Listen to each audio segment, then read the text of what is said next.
Olá, meus amigos e meus irmãos, seja mais uma vez muito bem-vindo a esse canal, o canal Conceito Bíblico.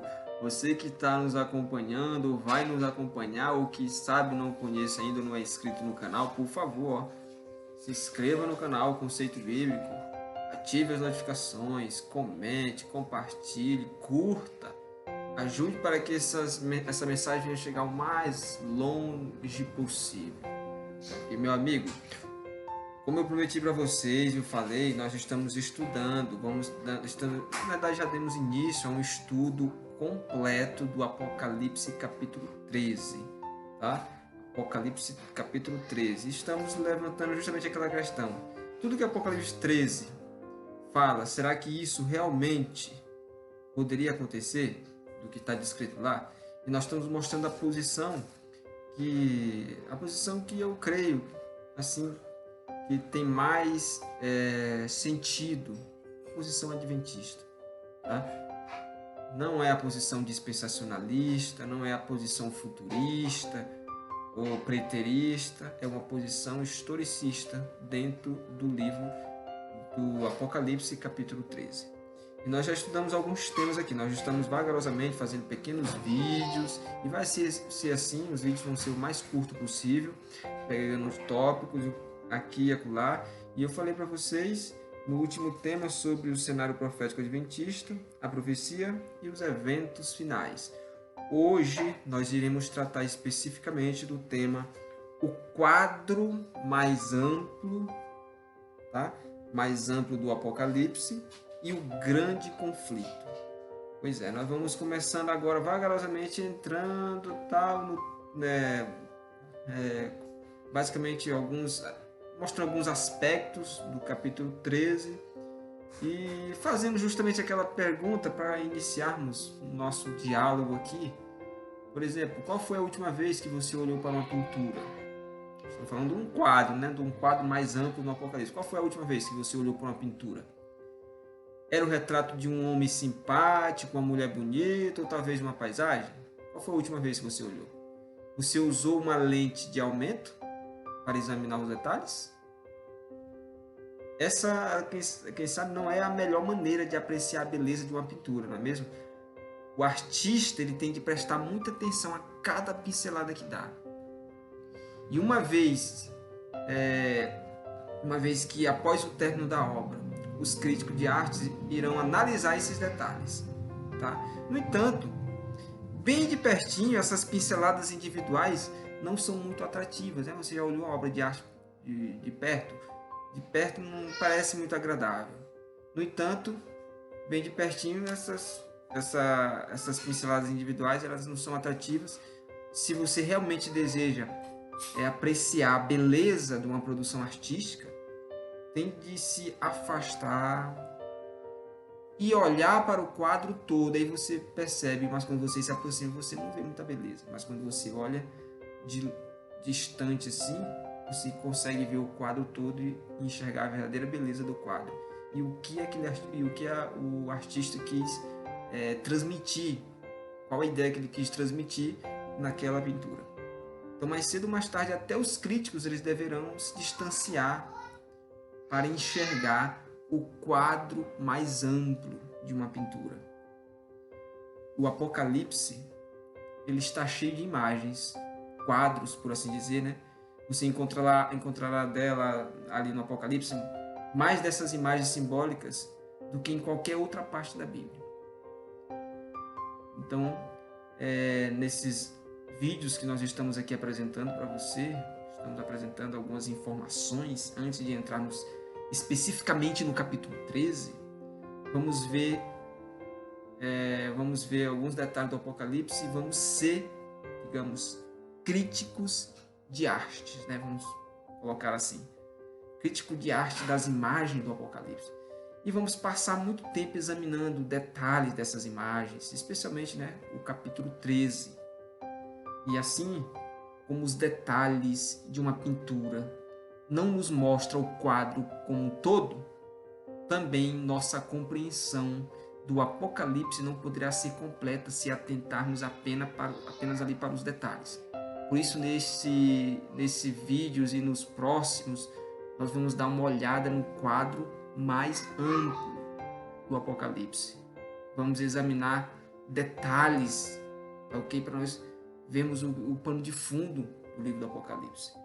E um desses detalhes que se percebe nas entrelinhas do Apocalipse é justamente o tema do grande conflito.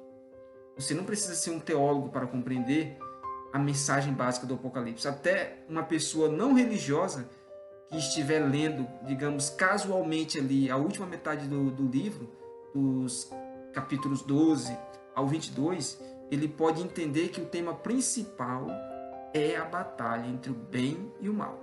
Tá? Não precisa ser religioso para detectar isso, não. Então, o que os adventistas do sétimo dia têm tradicionalmente chamado justamente de o grande conflito. Então, de acordo com o Apocalipse, esse conflito se iniciou no céu milhares de anos atrás. E Apocalipse 12, versículo 7 até diz assim que houve peleja no céu. Miguel e seus anjos pelejaram contra o dragão. Também pelejaram o dragão e os seus anjos. Tá? Dragão e seus anjos. Então Miguel aqui é o líder dos anjos leais do céu. E o dragão é Satanás, o líder dos anjos que se rebelaram contra Deus. Então essa guerra, porém, não afetou apenas o céu. O Apocalipse diz que o dragão foi, como diz o verso 9 do capítulo 12, o dragão foi atirado para a terra e com ele os seus anjos. Portanto, o que eu posso dizer é o seguinte, que a batalha entre o bem e o mal se transferiu para a terra e tem estado em andamento desde pouco tempo depois de Deus ter criado o nosso mundo. Mesmo hoje, não é preciso muita coisa para se perceber o conflito em ação, né? Basta passar alguns momentos lendo, digamos, o jornal ou assistindo ao noticiário da televisão para ver e ter certeza suficiente sobre esse fato, que nós estamos em um grande conflito. Grande parte da segunda metade do Apocalipse ele se concentra especialmente nos últimos momentos ou anos do conflito entre o bem e o mal. A fase a que eu vou me referir como o conflito final. Então, nessa ocasião, Satanás ele irá intensificar, grave bem, nessa ocasião, nos últimos momentos da história da humanidade, Satanás irá intensificar seus esforços a fim de intimidar os seres humanos e controlá-los.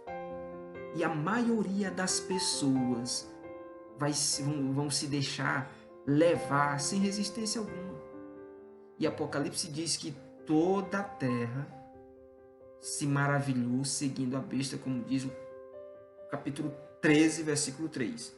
E diz ainda, e adorá-lo-ão todos os que habitam sobre a terra, aquele cujos nomes não foram escritos no livro da vida do Cordeiro, que foi morto desde a fundação do mundo. Isso está no versículo 8 do capítulo 13.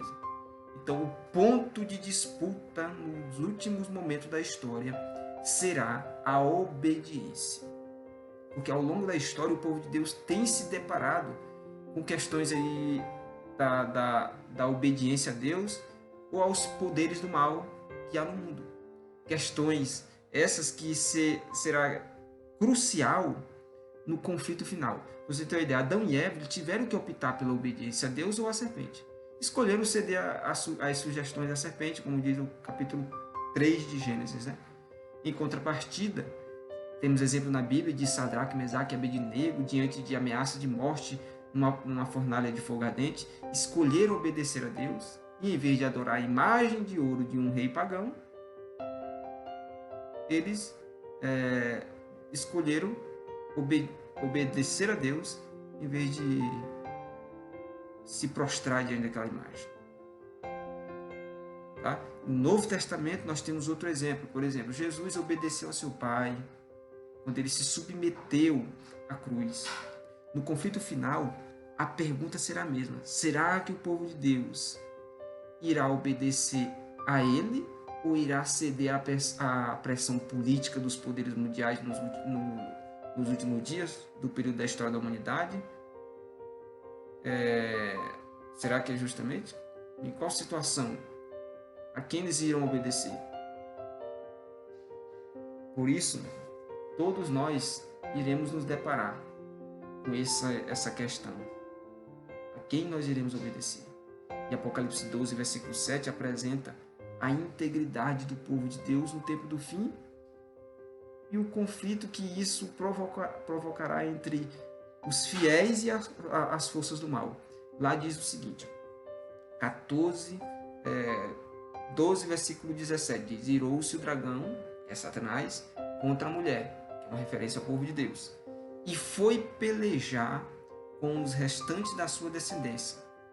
Quais são esses? Os que guardam os mandamentos de Deus e têm o testemunho de Jesus Cristo. E o capítulo 14, verso 12 diz assim: aqui está a perseverança dos santos, os que guardam os mandamentos de Deus e a fé em Jesus. Portanto, o que eu posso concluir é o seguinte, que segundo o Apocalipse, os mandamentos de Deus, sua lei, serão um ponto central no conflito final. O povo de Deus permanecerá leal à sua lei, mas isso trará sobre eles a ira dos poderes políticos religiosos apóstatas da terra.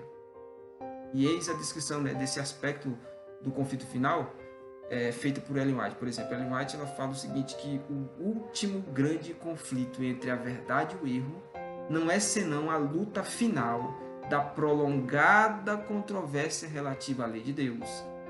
Estamos agora a entrar nessa batalha. Batalha entre as leis dos homens e os preceitos de Jeová, entre a religião da Bíblia e a religião das fábulas e das tradições. Contudo, a obediência é apenas parte da questão no Apocalipse. A outra parte é a fé. Os cristãos, frequentemente falam sobre a justificação pela fé. Uma correta compreensão da justificação pela fé, ela se pauta em um equilíbrio correto entre fé e obras. Mas hoje o que se vê muitas pessoas, alguns priorizam demais as obras, outros priorizam demais a fé e deixam as obras de lado. Então, uma ênfase demasiada na fé, ela leva justamente a uma graça barata. Enquanto que a exagerada importância dada às obras conduz ao legalismo. Então, o povo de Deus que viver durante o tempo do fim, ele terá uma compreensão correta, tanto da fé como das obras. E vão perceber que uma não anula a outra. Então, o próprio Apocalipse ele sugere isso quando diz: aqui está a perseverança dos santos, os que guardam os mandamentos de Deus e a fé em Jesus. Meus amigos, para vocês verem a importância, né? Então, Satanás ele começou isso em seu coração, arrastou uma terça parte dos anjos do céu, essa questão de levar os seres a desobedecer a Deus, e hoje aqui na terra também ele tem o seu mesmo plano, levar a humanidade a desobedecer a Deus. Por isso, nos últimos dias, Deus terá um povo que vai obedecer a Deus e não a Satanás. Perceberam? Não a Satanás. Por isso, muito obrigado aí pela sua participação. E para encerrar, encerro com aquele velho versículo de Daniel capítulo 2. E eu coloco aqui o nome do canal. O conceito bíblico é: certo é o sonho e fiel a sua interpretação. Nos encontramos no nosso próximo vídeo, dando continuidade a esse tema. Muito obrigado a todos que nos acompanhou e, por favor, se inscreva no canal.